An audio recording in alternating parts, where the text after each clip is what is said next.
My husband always wore his wedding ring, except one Friday night. The next morning, I found it on the bathroom counter, along with a hotel key card. My heart pounded as I checked his wallet and found a receipt for room service. 4-2.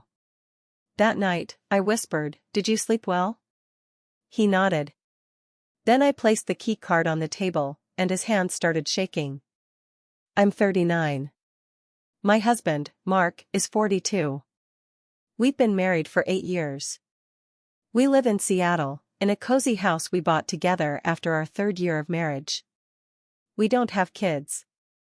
That was never part of the plan. We agreed early on we wanted to build a life around each other, careers, travel, and simple weekends at home. Mark works in tech. I work in HR at a nonprofit. Our lives aren't flashy, but they're stable. At least, I thought they were. Mark is the type of guy who never forgets anniversaries, always kisses my forehead before work, always wears his wedding ring. I can count on one hand the number of times I've seen him without it, and every time had a reason. He was lifting weights or working on the car. That ring meant something to him. Or at least I thought it did. Last Friday started normal. He kissed me goodbye that morning, ring on his finger, laptop bag over his shoulder. "Love you," he said. "Love you too." He mentioned he might be home a little late, end of quarter meeting or something. I didn't think anything of it. I made dinner like I always do, waited until about 8 p.m. before he finally came through the door. He looked tired. Worn out. He hugged me like nothing was wrong. But I noticed it right away. His ring finger was bare. I asked, "Where's your ring?" He looked down like he just realized it. "Oh. Must have left it in the bathroom after I washed my hands before leaving the office. I'll grab it later." Then he changed the subject, started asking about dinner, what I'd watched on Netflix. I should have pushed more. But I didn't. I wanted to believe him. We'd been fine. No fights. No distance. Nothing that would set off alarms. I didn't want to be that wife. You know? The suspicious one. But something didn't sit right. The way he avoided eye contact when he said it. The way he got overly chatty afterward, like he was trying too hard to seem normal. The next morning, he left early to get groceries. That was part of our weekend routine. He liked going when the stores were quiet. I was brushing my teeth when I saw it. On the edge of the sink. His wedding ring. And right next to it, a hotel key card. Not a cheap motel one either. It was from the Grandview, a nice hotel downtown. The kind with $300 rooms and white tablecloths in the restaurant. I froze.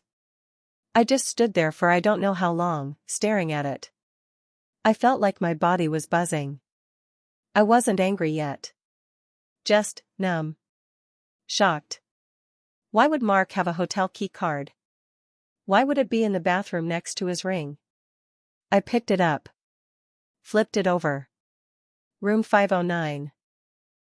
I told myself maybe it was for work. Maybe his company put him up there after working late. Maybe he had a late meeting and missed the last bus, though he drives, so that didn't make sense. I started grabbing for straws immediately. But then I thought, no. I need to know. I went to the bedroom. Grabbed his wallet. I know it's not okay to go through someone's stuff. But the key card was already sitting there like a neon sign flashing "Look deeper." Inside his wallet was a folded receipt. Room service. From the night before. 2 entrees. 1 cocktail.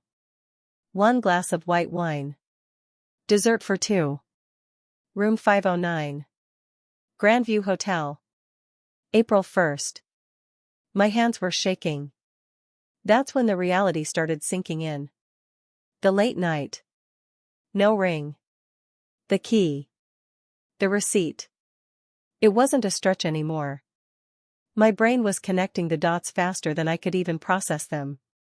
Mark didn't just forget his ring. He took it off. He took it off to spend the night at a hotel. With someone. I sat on the bed and stared at the floor. I didn't cry. Not yet. I was too stunned. When he came home around 11, I acted like nothing was wrong. I don't know how I managed it. I even helped him put the groceries away. He made us sandwiches. I sat there, pretending everything was fine, wondering how many times he'd lied to my face before this. That night, we got into bed. He reached over to turn off the lamp. I looked at him. "Did you sleep well last night?" I asked quietly. He smiled. "Yeah. Slept like a rock." I nodded. "That's good." Then I got up. Walked to my nightstand. Picked up the hotel key card. And placed it on the table between us. His smile disappeared instantly. He stared at it like it was a gun. And his hands started shaking. He didn't say anything. Just looked at me. Then the key. Then back at me. And I waited. That's where this part ends for now. I haven't told anyone. I haven't confronted him beyond that moment. I'm still sitting with this. Still trying to figure out what I'm going to do next. I don't know how long it's been going on. I don't know who she is. I don't know if it's just one time or more. I just know he lied. And that shakes everything I thought we had. Will update when I can. He didn't speak for what felt like a full minute. Just stared at the key card. Like he was hoping it would disappear. Like if he blinked enough times, it would vanish and everything would go back to normal. I didn't move. I didn't speak. I watched him. Then he finally opened his mouth. I can explain. That made me laugh. Not because it was funny. I think it was just the only sound my body knew how to make at that moment. It came out like a cough wrapped in pain. "Don't," I said. "Don't start with 'I can explain.' Just tell me the truth. All of it." He put his head in his hands. Took a deep breath. "I wasn't planning it," he said. "It just happened. I didn't go looking for anything." "Who is she?" I asked. He hesitated, eyes still down. "Her name's Danny. She works in sales." I nodded slowly. Danny. A name now etched into my brain like a scar. "For how long?" I asked. He finally looked up at me. 3 months. 3 months. Not a one-time mistake. Not a drunken accident. A 3-month-long betrayal. I felt the air leave my lungs like someone punched me in the chest. "You saw me every day. Slept next to me every night. Ate meals I cooked. Looked me in the face every day, and you just kept doing it?" He didn't answer. I don't know what hurt more, what he did, or how quiet he was now, like he didn't even have the energy to fight for me. "Why?" I asked. He shook his head. "I don't know. I messed up. I got in too deep. She made me feel. I don't know. Seen." I stared at him. "Seen? I've been here every day for 8 years, Mark. How much more visible do you need me to be?" He didn't answer. That night, I didn't sleep in the guest room. I didn't sleep at all. I stayed on the living room couch, phone in hand, going over everything in my head, looping it like a broken movie. The next morning, I called in sick to work. I needed a day. Just one day to breathe. By the afternoon, my phone buzzed. Unknown number. Voicemail. I played it. "Hi, this is Danny. I know who you are, and I think we should talk." I swear to God, I almost dropped my phone. She knew me. She knew about me. Which meant this wasn't some secret fling. She knew he was married. She knew he had a wife. She knew me. I didn't call her back. I went upstairs. Mark was on the bed, staring at the ceiling. "Why is she calling me?" I asked, holding up my phone. He sat up fast. "What?" "She left me a voicemail." His face went pale. "I didn't tell her to do that," he said quickly. "I swear. I haven't talked to her since yesterday." "So she's mad at you now?" "Why?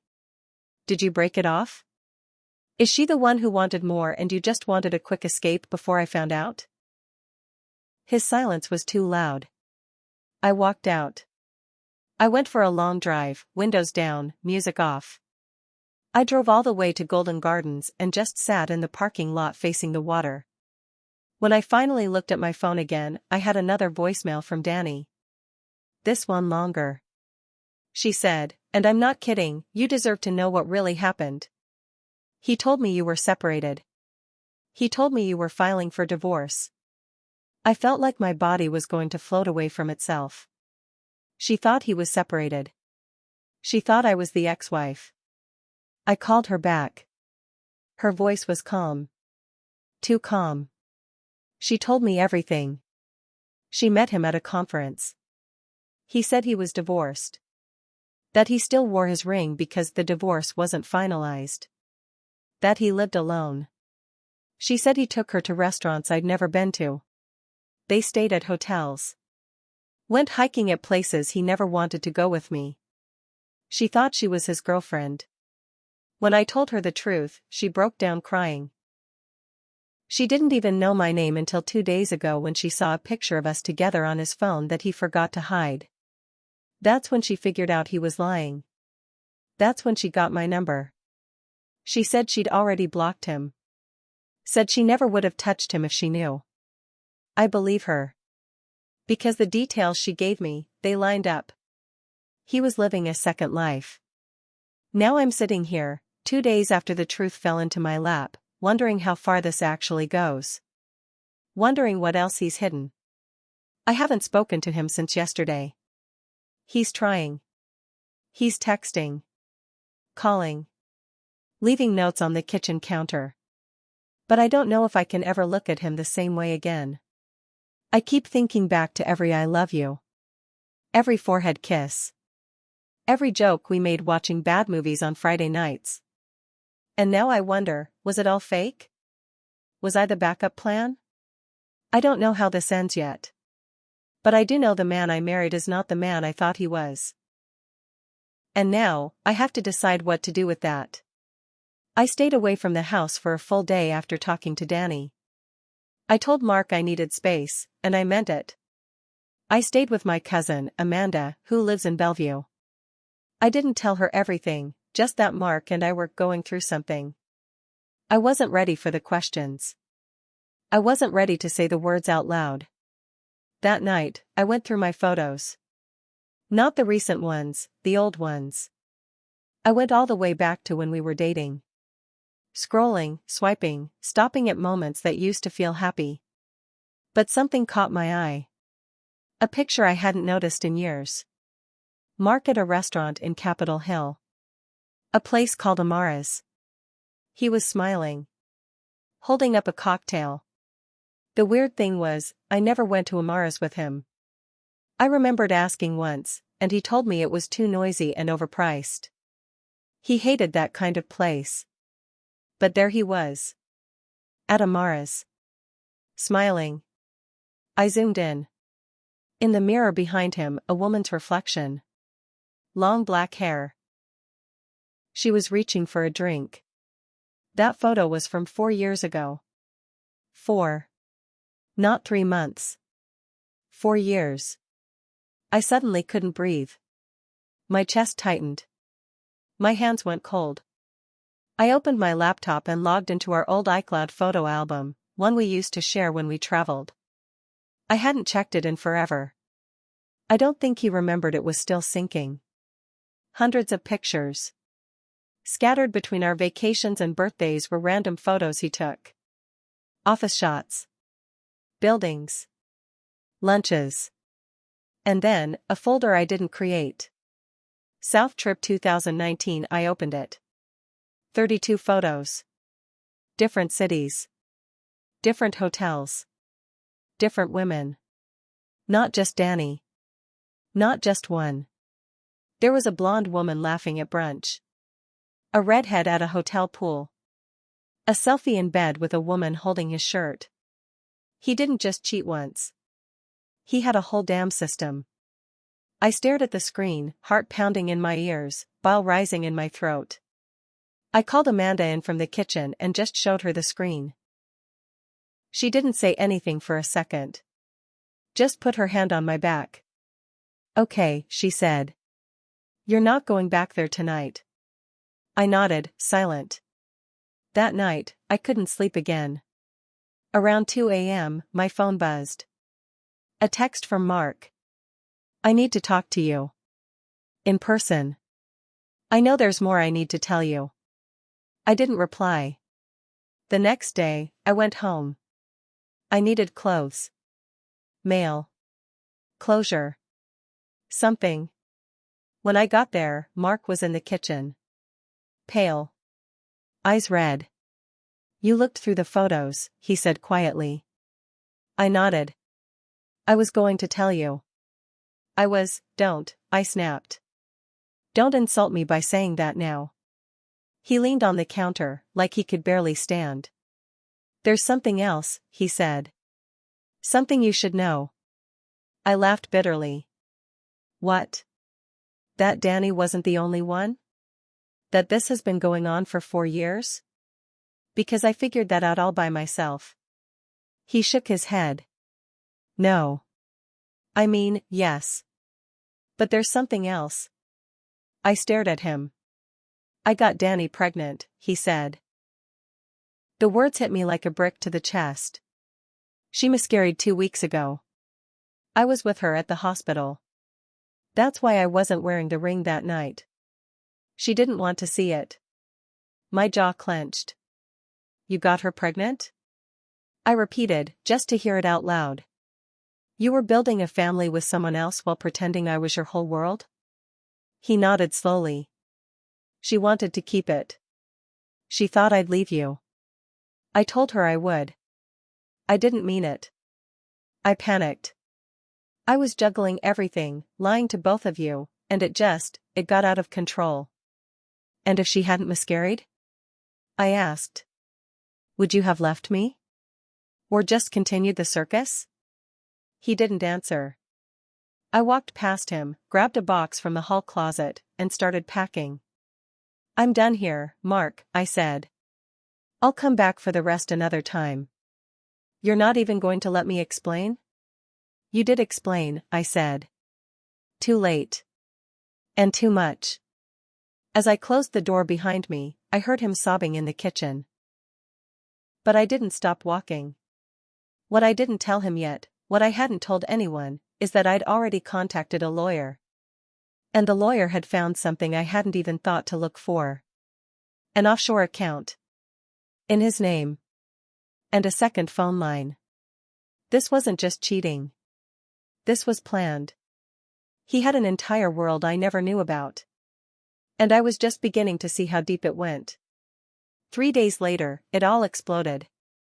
I had moved into Amanda's guest room. I was taking it day by day, barely sleeping, barely eating, still answering texts from Mark, but only out of curiosity now. I wanted to know how deep this thing went.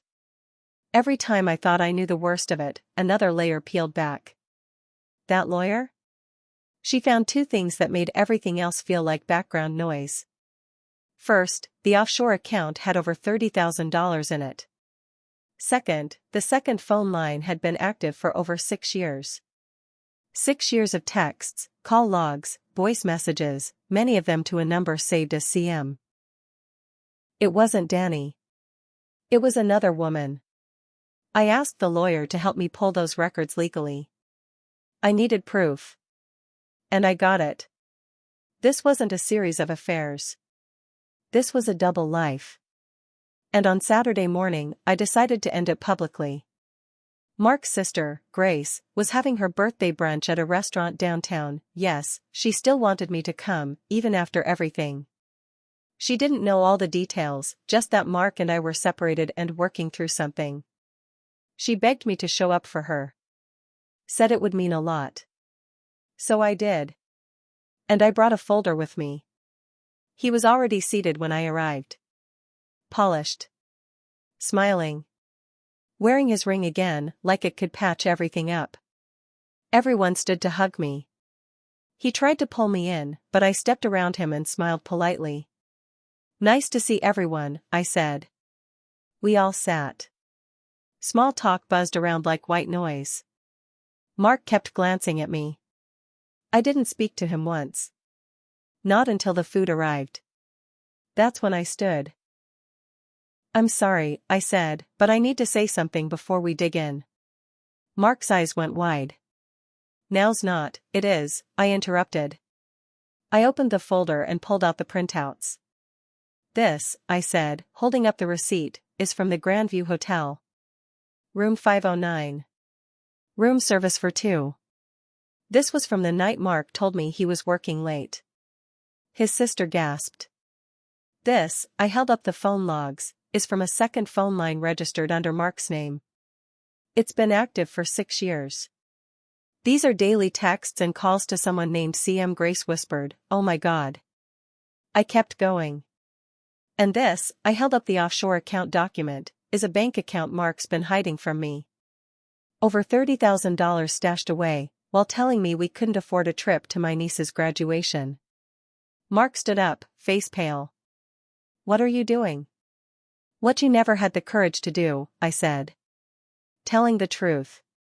I didn't want to hurt you, he shouted. You did hurt me, I said. Over and over again. And you're still trying to lie your way out of it. Grace stood, too. Mark, is this true? He didn't answer. Her husband muttered, what the hell, man? Mark turned to me. You're humiliating me in front of my family. No, I said. You did that. Then I walked out. He followed me into the parking lot. I could hear his footsteps, fast and clumsy behind me. Wait, he called out. Please, don't leave like this. We can fix this. I turned. There is no fixing this. You didn't just cheat, Mark. You built something with other people. You lied every single day for years. You made a mockery of our life. You let me think we were solid, while you were planning exits and fallbacks. He collapsed onto the sidewalk, right there in the parking lot. Head in his hands. I didn't mean to lose everything. But you did, I said quietly. You already did. In the days that followed, the fallout spread fast. Grace stopped speaking to him. Danny blocked him. The woman known as CM. Turns out she lived in Vancouver and thought I was the side piece. She emailed me after I contacted her. Sent me screenshots. Called me the other wife. He had told her he was a widower. A widower. She even sent me a photo of a fake obituary he wrote up for me. I couldn't even process it. I laughed so hard I cried. Or maybe I cried so hard I laughed. I don't know anymore. We're divorcing. The papers are in. The lawyer is handling everything now. The account, the phone records, even some fraud charges that might stick. I've started therapy. So has Amanda. Turns out carrying someone else's trauma can break you a little, too. Mark's been emailing, writing letters, trying to call. I haven't responded. I can't. I won't. I don't think I'll ever be able to trust someone like that again, not fully. But I also don't regret blowing it up the way I did. Some lies need to be dragged into the sunlight. Loud. Unforgiving. That silence protects liars. That gut feelings are never just anxiety. That someone can love you out loud and still destroy you in the quiet. But I also learned this, I survived it. And that's something. I'm not okay yet. But I will be. I'm starting over. Slowly. Carefully. But this time, with my eyes wide open. And that's how the truth finally saved me.